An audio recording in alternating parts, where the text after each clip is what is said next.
রাধে রাধে বন্ধুরা, শ্রীরাধা ব্লগে তোমাদের সবাইকে স্বাগত। আর আমি এসেছি আজকে সম্পূর্ণ একটা নতুন ধরনের কেকের রেসিপি নিয়ে, যেটাতে না লাগবে কোনো ডিম, না লাগবে কোনো বাটার। সম্পূর্ণ ঘরে থাকা উপকরণ দিয়েই কিন্তু বানানো হয়েছে এই কেকটা। তো প্রথমেই দেখো আমি কি কি উপকরণ নিয়েছি এখানে। তো আমি নিয়েছি এখানে 1 বাটি ময়দা, 1 কাপ লিকুইড দুধ, 2 প্যাকেট শুকনো দুধ, 1 বাটি চিনি, 1 কাপ সাদা তেল, 3 চামচের মতো টক দই, একটু বেকিং সোডা, বেকিং পাউডার, আর কিছুটা ড্রাই ফ্রুটসের গুঁড়ো, আর একটা ওরিও বিস্কুট, আর 2খানা ডেয়ারি মিল্ক 10 টাকা দামের। তো প্রথমেই দেখো সাদা তেল আর চিনিটাকে কিন্তু একসঙ্গে ভালো করে মিশিয়ে নেওয়া হচ্ছে। তারপর এর মধ্যে টক দইটাও দিয়ে খুব ভালো করে ঘেঁটে নিচ্ছে। আর এই উপকরণগুলো খুব ভালো করে ঘাটা হয়ে গেলে যখন এরকম সাদা হয়ে যাবে, তখন কিন্তু এর মধ্যে যে 1 কাপ সাদা দুধটা ছিল তার কিছুটা দিয়ে দিয়েছি।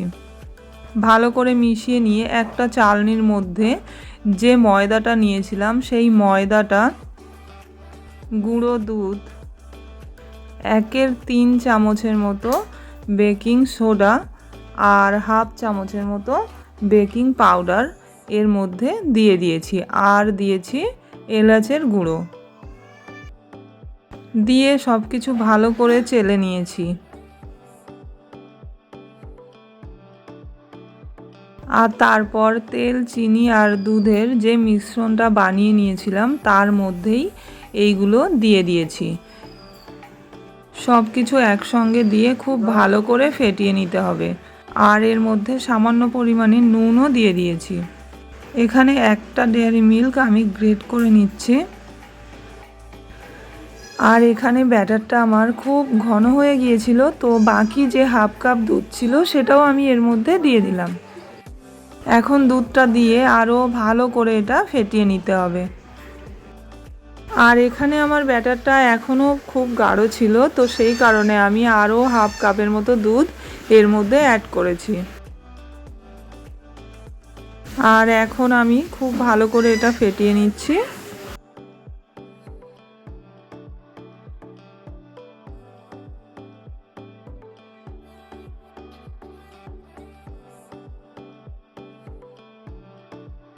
তারপর এর মধ্যে যে বাদামের গুঁড়োটা নিয়েছিলাম সেটা, আর যে ডেয়ারি মিল্কটা গ্রেট করে নিয়েছিলাম সেটা আমি অ্যাড করছি। আর এগুলো দিয়েও খুব ভালো করে ফেটিয়ে নেব। আর এখানে ব্যাটারটা আমি এরকম ঘনত্বেরই বানিয়েছি, এরকম ঘনত্বেই কিন্তু ব্যাটারটা রাখতে হবে। আর এটা আমি 5 মিনিটের জন্য ঢাকা দিয়ে রেখে দিয়েছি।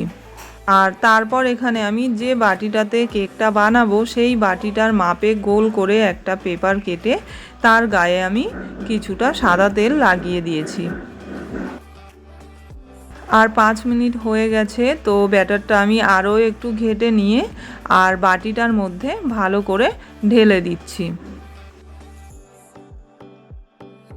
আর সম্পূর্ণ ব্যাটারটা বাটিতে ঢেলে দিয়ে আমি একটু এভাবে ঠুকে ঠুকে ব্যাটারটাকে বাটিতে সেট করে নিচ্ছি। আর এখানে আমি কড়াই বসিয়ে দিয়েছি গ্যাসে, আর কড়াইয়ের মধ্যে আমি দিয়ে দিয়েছিলাম নুন। তোমরা চাইলে বালিও দিতে পারো, কোনো অসুবিধা নেই। নুনটা গরম হয়ে গেছে, তো আমি বাটিটা এর মধ্যে বসিয়ে দিয়েছি। আর এখন আমি এটাকে ঢাকা দিয়ে দেব। আর ঢাকা দিয়ে এটা 45 মিনিটের মতো কিন্তু রেখে দেব। গ্যাসের ফ্লেমটা এখানে আমি মিডিয়ামই রাখবো। তারপর 45 মিনিট পর আমি এটা দেখছিলাম হয়েছে কিনা ঠিকঠাক। তো আমি একটা কাঠি দিয়ে এর মধ্যে সম্পূর্ণ দিয়ে দেখলাম যে কেকটা কিন্তু কোনো জায়গায় জড়াচ্ছে না, একদম কিন্তু পারফেক্ট হয়েছে। গ্যাসের ফ্লেম অফ করে বাটিটাকে আমি তুলে নিয়েছি। আর এখন দেখো আমি কেকটাকে ঢেলে দেখাচ্ছি কতটা ফুলেছে আর কতটা সুন্দর হয়েছে। খুব সুন্দর নরম স্পঞ্জি হয়েছিল। আর এখন এটা খুব গরম ছিল, তো দেখো কতটা নরম হয়েছে আর কতটা ফুলে উঠেছে। আর এখানে আমি একটা বাটিতে সামান্য একটু দুধ আর একটা ডেয়ারি মিল্ক দিয়ে এটা একটু গরম করে নিচ্ছি, মানে যাতে ডেয়ারি মিল্কটা গলে যায়। এটা কিন্তু কেকের উপরে জাস্ট সাজানোর জন্য। যেহেতু আমি এখানে বাইরের কোনো ক্রিম বা কোনো কিছু ব্যবহার করিনি, তো সেই কারণেই আমি এটা করেছি।